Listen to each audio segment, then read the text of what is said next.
Welcome back for the second half of the MLB 2022 season here at Corked Stats, powered by the Mayo Media Net and presented by Jock MKT, the daily fantasy app where you make money. Download the app for free. Use the promo code MMN. They're going to match the first $100 for free. If it's free, it's for me. I hope everyone had a wonderful break, disconnected, enjoyed the All-Star game, did all types of stuff. I have a pounding headache from hanging out with my family for the past 4 days, doing amusement parks and zoos and all that good stuff that we get into. I actually do not really care for the All-Star game. I know, I'm sorry. I'd be one of those players that graciously declined 24 hours a day, 7 days a week, 14 weeks. When you get a chance to unplug, it's for a reason. We're going to come and get it, everybody. Welcome back. Please rate, review, and subscribe to the audio-only pod. I'm going to beg you for a cartoon finger on YouTube in just a little bit after we earn it. Usually, the show is very regimented with the 3 pillars of profit: daily, DFS, Jock Market, onto fantasy, then to some bets. Today's a little bit different, of course. The MLB schedule gods handed us a big fat lemon, so I just got to squeeze in. Today's going to be really a bit different. We're going to cover all the stuff, of course, as always, but I'm going to do it game by game. There are 6 games on the schedule. 2 of them are doubleheaders. Just really awful scheduling by MLB. So, of course, whenever there's doubleheaders, lineups might not even be out. The Yankees haven't definitively named their starter. We think it's Tyon and Cole, but they haven't named the order. So, of course, props, totals, all these things are a little mishmashed right now. So just stick with us. And, of course, you could follow me on Twitter to fill in the gaps as we go through the rest of the day at MLB Moving AVG on the Bird app.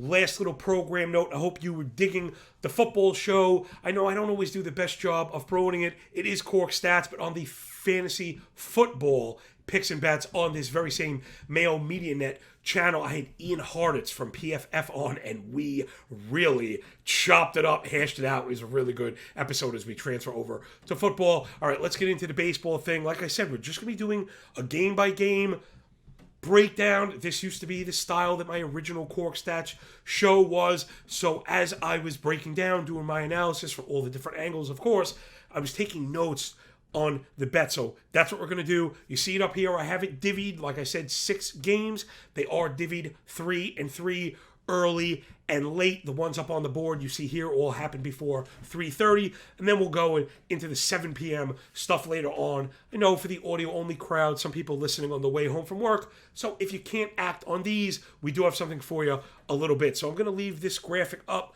It's your July 21st first looks. Let's dive on in. This should be a really good one. This is, like I said, it's going to be a little bit different. We got Texas going to Miami. It's the Rangers against those fish from Florida. John Gray against Pablo Lopez. Let's dive in. I think we'll be able to do a quick cap of all these games. It should be pretty cool. I used to do this stuff all the time. 3.7 ERA, 1.13 whip for John Gray, 6.43 OPS. He's been phenomenal. Every single earned run indicator below 3.75. The K rate over 27. Walk rate right at 7.5. Really, the strikeout basket looking very good. He gets ahead a ton of the time. 62% first strike rate. He induces chase. He keeps the ball down on the ground 43% of the time, and he's keeping the ball in the yard. 1 home run per 9. John Gray really taking that step forward. And again, I know these are off of my pitching sheet notes, but then I did break out the magnifying glass. John Gray has been excellent as of late. Last 7 games out, 2.06 ERA, 0.94 whip, a 30% K rate to only 5% walk. Jumping off the page. The only hole in the game here for Gray would be the fastball to lefties. He has a 500 expected slug on the year and 2 home runs. Not that he's been bad at all, but again, only 6 games. We're looking for every little bit that we can find. So I'd probably be looking at Jesus Sanchez, last 30 days against fastballs, 54 hard hit, 23 barrel. That's kind of really how he creams his cheese. Nearly 400 ex-WOBA. The reason I have that circled is his total base prop is at 1/2 of a base at minus 120. That's just about as palatable as it can get. He should be batting in the top 4. I think these algorithms are based off batting average. Again, we're getting a little bit more granular here. And if you're into the daily stuff and playing Jock Market, I also had Garrett Cooper circled, of course.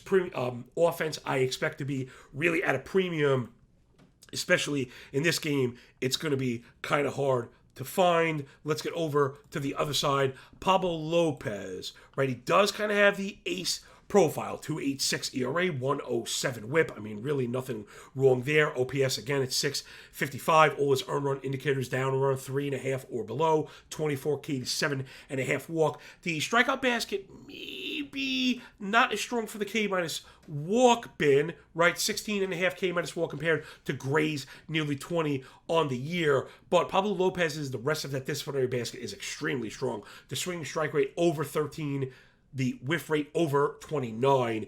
And if you're looking at these contact metrics, the heart percentage, that center box, down around 20%, paired with the 60% first strike rate. So he's getting ahead, avoiding the middle of the zone, induces chases, and he can beat you in the zone as well. 83% in-zone contact rate for Lopez on the year has been very, very good, keeping the ball down. We know 47% ground ball rate. How about less than a home run per 9, but a 2% blast rate, really responsible for that, and he's been a boss at home. 2.35 ERA at home on the year. So again, I did mention the ace profile, but the big shaking but, if there is one, again, offense going to be at a premium. 5 earned runs or more 2 of his last 6 times out, 3 walks or more in 3 of those last 6, and he's maxed out at 6 strikeouts in that span, missing middle in to lefties with the cutter, 516 expected slug on the year, 3 home runs. The fastball, the change, and the cutter each have 2 home runs to the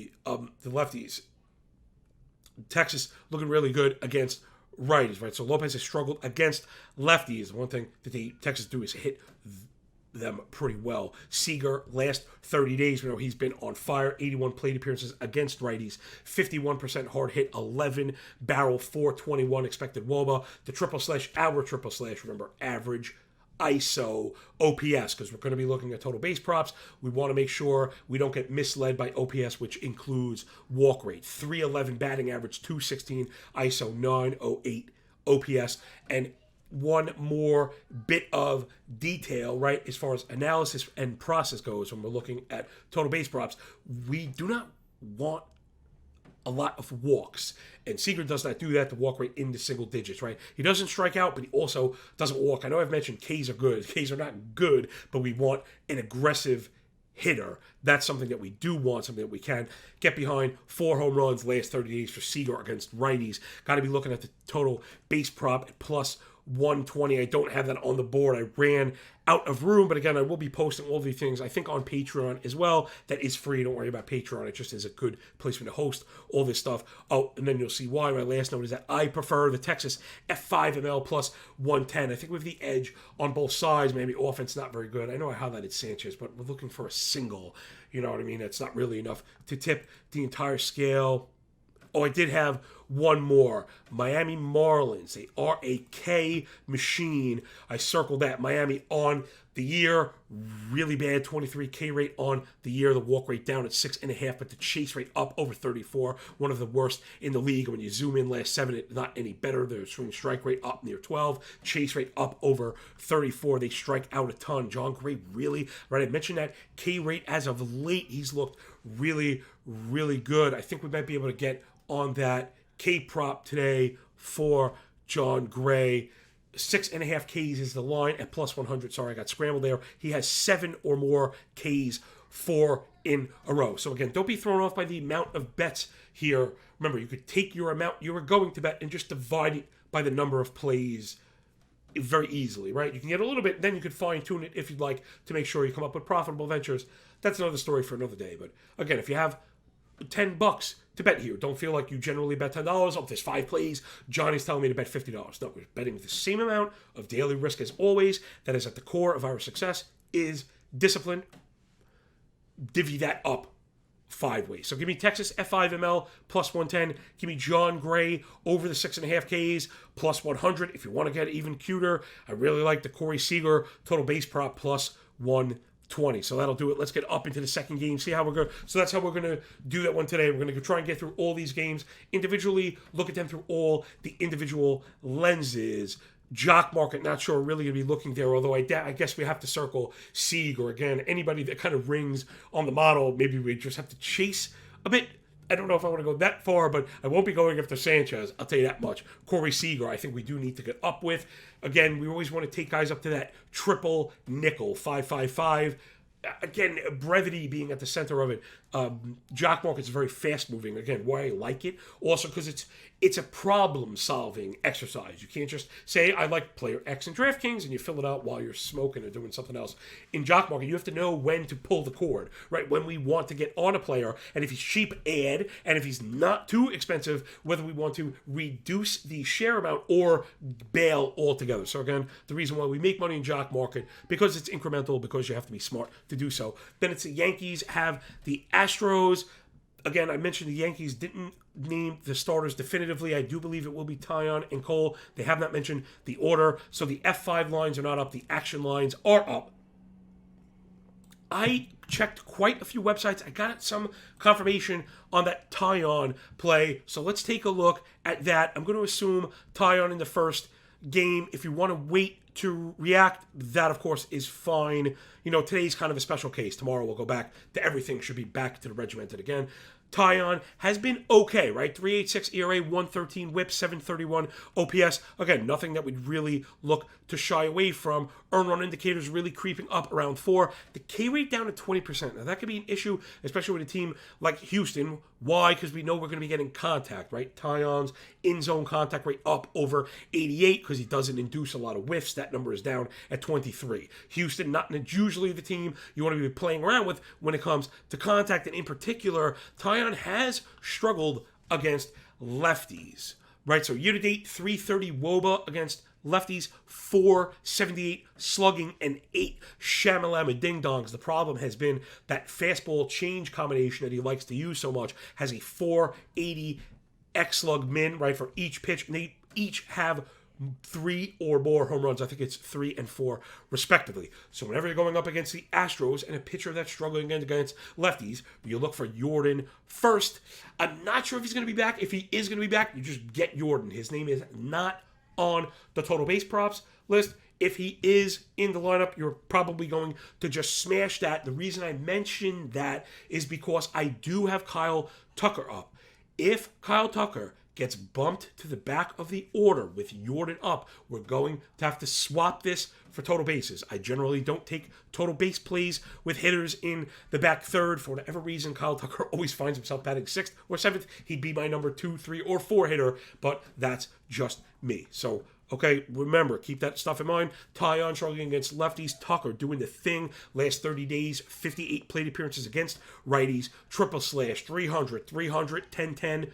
OPS. So 300 batting average, but 300 ISO. Remember, ISO is a measure of extra base hits. So it's a 30% extra base hit rate. We're looking for 3 at-bats. Hopefully he'll get it done. 53 hard hit, 16 barrel in that span with a 442 expected WOBA and 4 home runs. So of course, again, we want to be looking at that total base prop that I have posted, but I do have starred moving up in the order. I also got a ring on the Houston money line, but it's minus 120. I expect it to continue to move, maybe not too far, but the big problem is going up against the Yankees, right? That is always a major issue. Christian Javier has been phenomenal, 600 OPS on the year. His earned run indicators are below 3, 35% K rate on the year, 26 K minus walk. He does put the ball in the air a lot, but a lot of those are infield flies. He does reduce blast rate, which is why you've seen the sub 1 home run. So remember, not all fly balls are created equal, right? 59% fly ball rate, you might be thinking home run issue, not the case. Let's dive into the third game, the first end of the Detroit-Oakland doubleheader. It's Tariq Skubal against Zach Loeb. Now, I did like Tariq Skubal, but it's been a tale of 2 halves for him. If you have been following his work, first 11 times out, 11 games, right? Nice sample right there. Looking pretty good. We thought maybe he'd turn a corner from the young buck with the strikeout upside. 2.33 ERA, 0.94 whip, 28% K to 4% walk.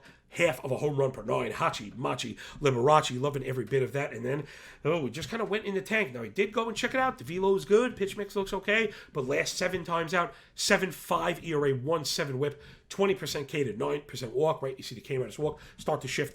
And the home run rate quadruple from 0.4 to 1.6. Like I said, the velo is good, but the fastball has not been 560 X-slug and 4 home runs to righties. 2 earned runs or more in 8 straight. Right, so I think, is that what I have up on board? Yes, it's, oh no, okay, so want to stop there really quick. This one did get bumped off. I'll be mentioning this, expected on the Patreon sheet as well. The Oakland first 5 team total is at 1.5 and plus money. I know it's not great to look for Oakland offense, but plus money, 2 runs against Skubal has been good. I think you can get with it. The reason I replaced it is because of the other side of this equation, because Logue has also been pretty bad. Let's check it out. 5.16 ERA, 1.45 WHIP, OPS over 870 on the year. Earned run indicators are all up near 5.5. FIP up near 6. PCRA at 6. The deserved ERA over 5.5. 17% K to 8% walk is a single-digit K minus walk, a major problem. Single-digit swinging strike rate, major problem. 44% first strike rate, major problem. 28% chase rate, major problem. 57% fly ball rate, major problem. When the hard hit rate's over 44 with the 13% barrel, explaining the 2 home runs per 9. So Logue, a bit of a gas can thus far. Righties having their way with him, nearly 900 OPS. They've hit 6 of the 7 home runs. It's fastball, cutter, and changeup have a 550 expected slug and a maximum 27 whiff, right? So there's that pairing of advanced statistics. It's not just contact. There's a lack of whiffs as well. Pretty bad combination. Javi Baez doing the thing against righties last 30 days, last 40 plate appearances, The hard hit rate up near 50, barrel rate over 21, 17% blast, right? Blast being the ideal subset of barrels, exactly what we're looking for. 466 expected WOBA in that time frame, 343, 429, 1100, triple slash, so 43% extra base rate. He's going off at plus 105, should be batting second. We love every bit of that. So give us the Baez game 1, right? Make sure it's game 1. You're not going up against Frankie Montas tonight.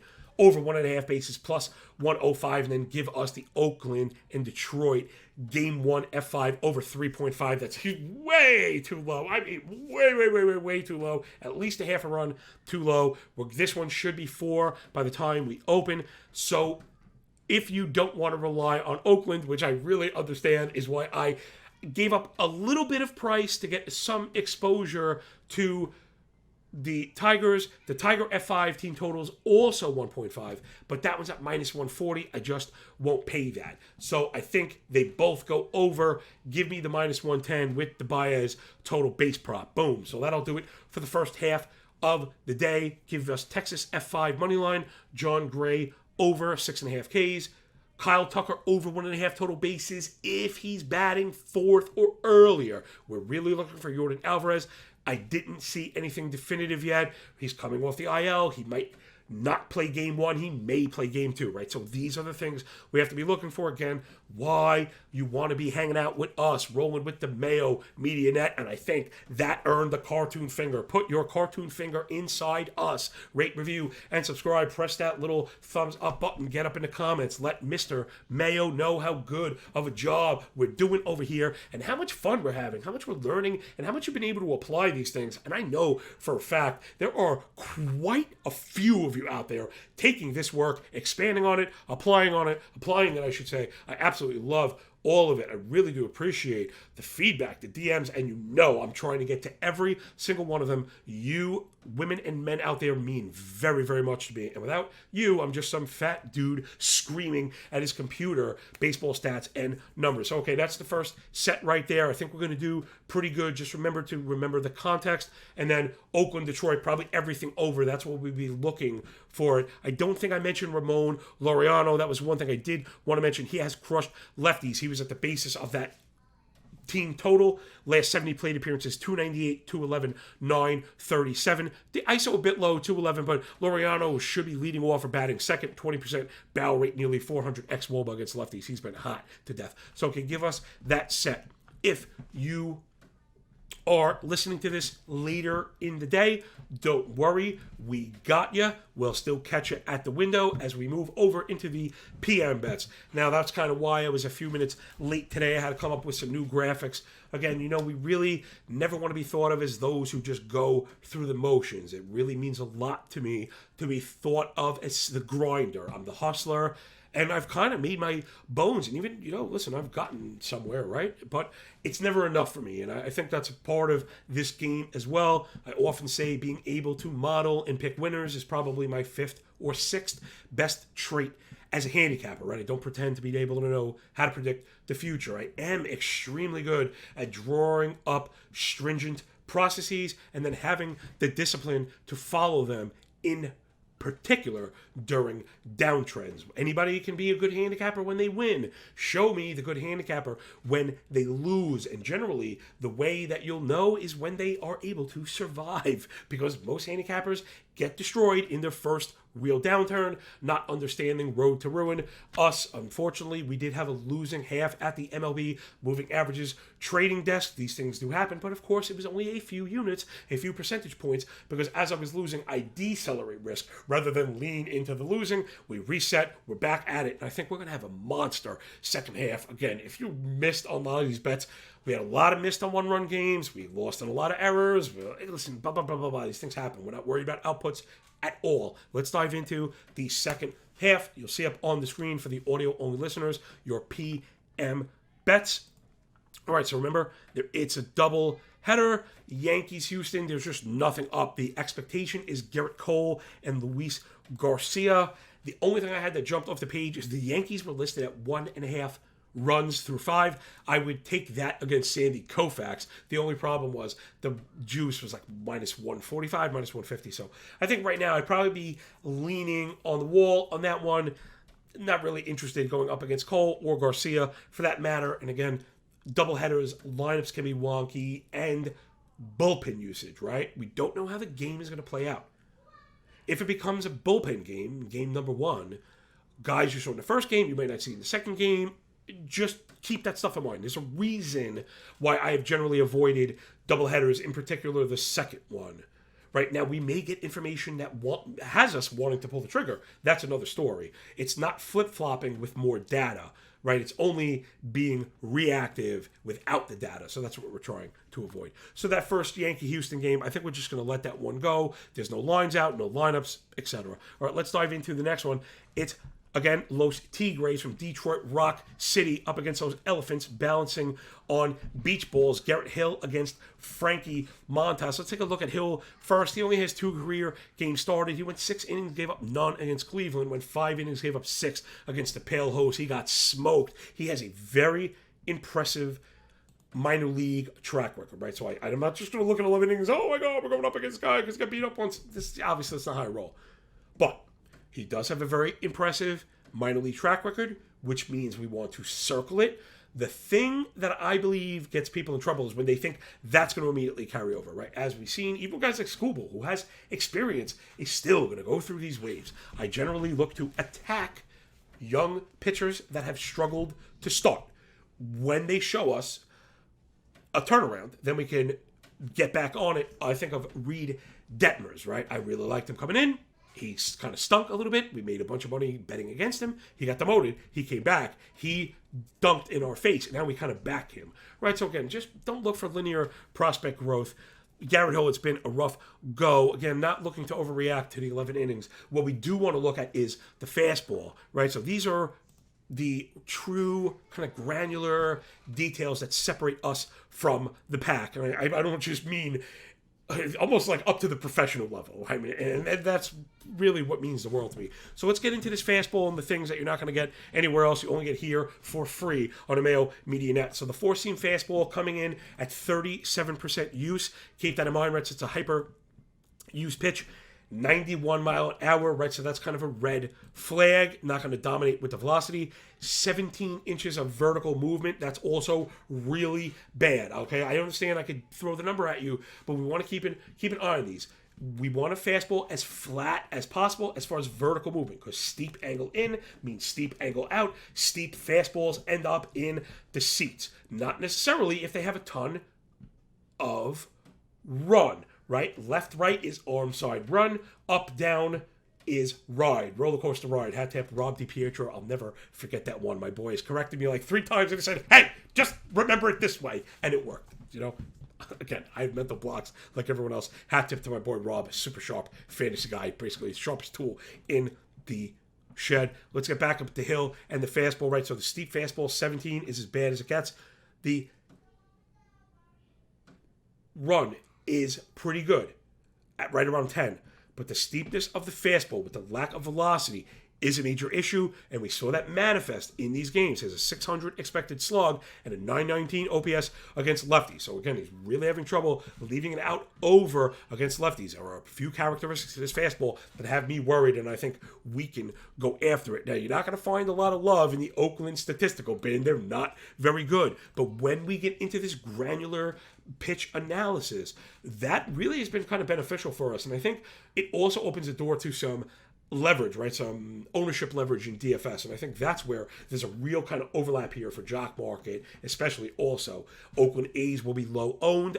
In other words, cheap in Jock Market, because people are looking at last 14 and last 30, and I understand what they're looking at. But we're going to kind of pop the hood. And when we saw, remember, right, the hyper-use fastball, we're going to get fastballs. So we want to look at the fastball hitters on Oakland. It's Seth Brown, year-to-date against right-handed fastballs. We're not going to give you small samples when it comes to individual pitches. 56 hard hit, 16 barrel, 440 expected WOBA, 5 ding-dongs. And also Sky Bolt, year-to-date. I actually have him on some drafted whole teams. He had some pop and some speed. They didn't know. They thought maybe he was a busted prospect, quad A kind of guy. He's looked pretty good as of late. He's very good against fastball, 64 hard hit, 14 barrel, 534 expected WOBA. Remember, he's got wheels as well, and they're going up against Frankie Montas, who has been ridiculous. 3.26 ERA, 109 whip, OPS below 630. We know he's a GOAT whenever he's healthy. Fastball up over 96, checking that box. With the walk rate down below 6, checking that box. 20% K minus walk, checking that box. I mean, he's just excellent because he induces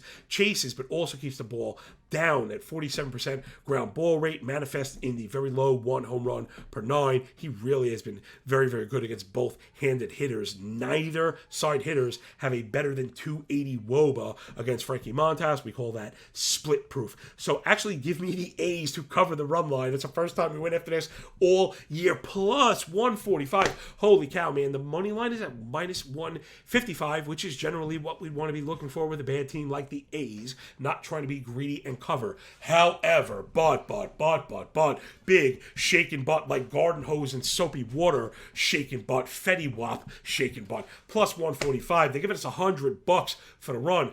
Dial down the risk and take the odds, people. See, that's the answer to that question. I know people are tempted to pay up for juice. We are not those, okay? Those are bad handicappers.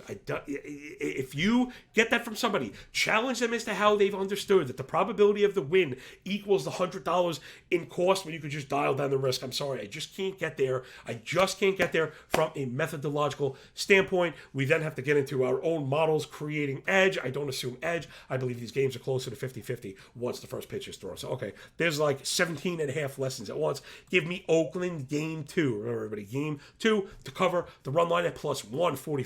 Notice all the bets we post are plus money. We don't care about win percentage.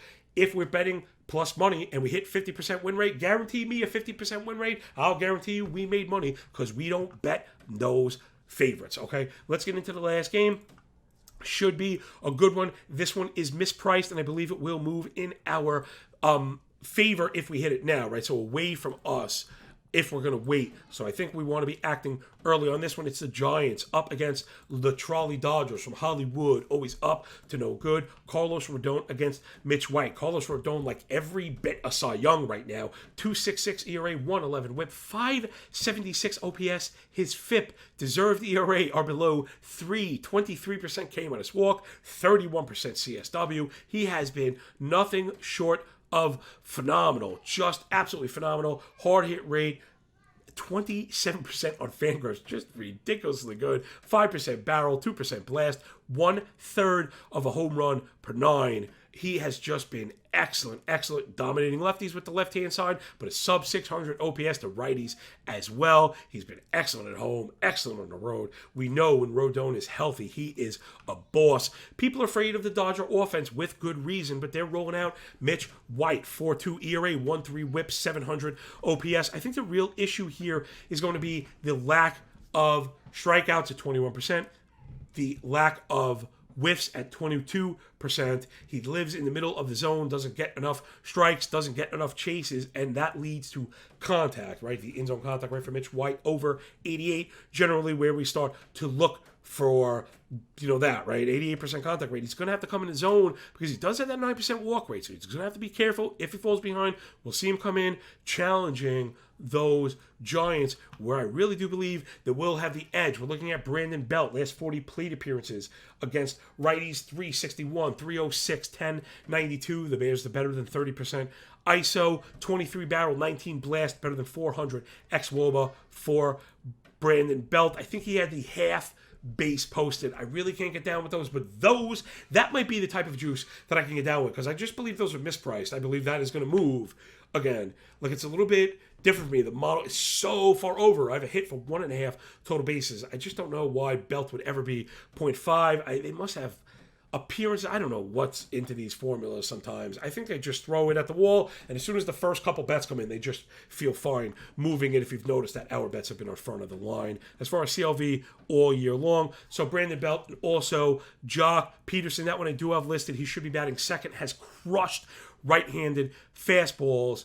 Why do I mention that? Mitch White, 58% use of the fastball to lefties. It's coming in 93 miles an hour with that super steep 16-inch vertical move, but he only has 4 inches of run. His fastball is as bad as you'll see from a underpinning statistical point of view. He is going to continue to struggle against lefties, and I believe he'll be punished. So we're looking at Belt, we're looking at Jock. Jock, fastballs, righties on the year, 85 contact, 64 hard hit, 283 ISO, 14 barrel, and 4 home runs. So give me a couple of plus money bets here. Peterson goes over the total base props, plus 105, and the Giants get it done. The race to 15 outs. I never like to look for wins against the Dodgers, but I do think we got them through 5. We'll take our money back on a push at plus 110 with a clear and distinct pitching edge, and that will do it. Sorry, we're pressing up against it. Gonna have to wrap this one up quick. Thank you so much for your time and picking up what we're putting down here at Cork Stats on the fastest show with MLB absolutely anywhere. Tomorrow we'll be back to the basics, doing the 3 pillars of profit, but I thought with the minimal amount of games, maybe have a little bit of fun and really dive into a bit more of the handicapping that we get to see that I used to do, or a bit more of what goes on behind the curtain before I have to abridge it, right, and kind of give you these more digestible pieces for you to chew on. So, man, that was pretty awesome, and that's the fastest half hour of your day. Tell me not. Please download the Jock Market app. We already need some names. We have a couple guys early and a couple guys late. I especially like when those Oakland A's ring, because nobody's interested in them. There's no reason why. Laureano early, can't be good. Brown and Bolt can't be good late. Remember, Baez early. I think we're going to get paid today. Once more, ton of plus money bets. Remember, do not over-lever. Figure out what you have to bet and then divide backwards. Don't come up with a number and then just start overextending. That's not how we roll here, okay? Just because it's a new half, just because we're feeling good, just because we're working hard, and just because we're coming off a nice little run, does not mean it's time to be reactive. Always proactive, always disciplined, always smart, and I'll see you at the cashier window. That will do it. Woo, baby, man. Press that like button, please. Rate, review, and subscribe to the pod. It means a ton. Comment on Twitter. Tag Patty Mayo. He loves nothing more than that. And remember, when you work this hard, it feels a lot less like luck, baby. Wow. Catch you tomorrow, bright and early. Peace.